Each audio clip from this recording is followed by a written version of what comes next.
Саламатсыңарбы?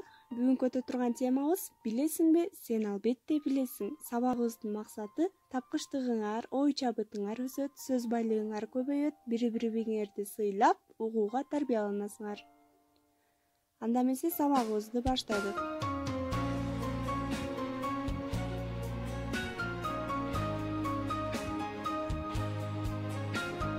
Билесиңби, сен албетте билесиң. Кантип айтат жылкынын үй бүлөсүн. Үйүр, туура таптыңар. Билесиңби, сен албетте билесиң. Эмне депчи эле мактай берсе ким өзүн. Көйрөн, туура. Билесиңби, сен албетте билесиң. Жер жумшартып жазында эмне тигесиң? Көчөт, азаматсыңар. Билесиңби, сен албетте билесиң. Кантип айтат жемиштердин сүрөтүн. Натюрморт, азаматсыңар. Билесиңби, сен албетте билесиң. Малчы болсоң кышында эмне кийесиң? Ичик кийет экенбиз. Билесиңби, сен албетте билесиң. Кандай сөздү угуп алып күлөсүң? Куудулдардын сөзүн угуп алып күлөт экенбиз. Билесиңби, сен албетте билесиң. Кантип айтат тентек аттын мүнөзүн?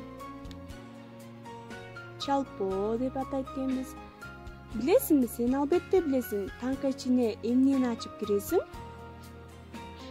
Люкты ачып киребиз, азаматсыңар.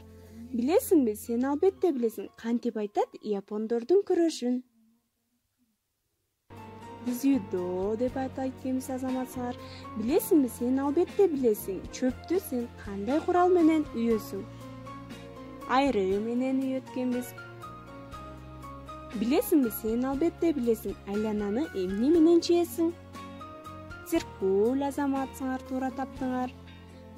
Балдар, силердин тапкычтыгыңар күчтүү экен, кандай гана акылдуусуңар. Эми балдар, табышмактын жандырмагындагы жаңы сөздөр менен иштеп көрөлү. Ичик деген эмне эле? Ким билет?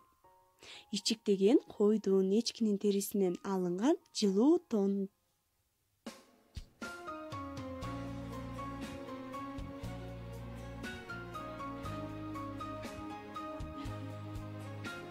Ал эми чалпоо деген сөздү билесиңерби? Чалпоону биз асоо деп атайт экенбиз. Синоним сөздөр экен, э?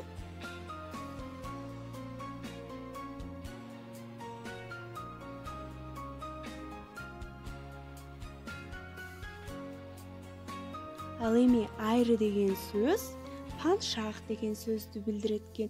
Паншах деген сөз бул тажиктерден алынган сөз экен.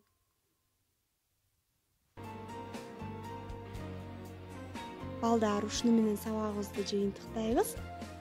Саламатта калгыла.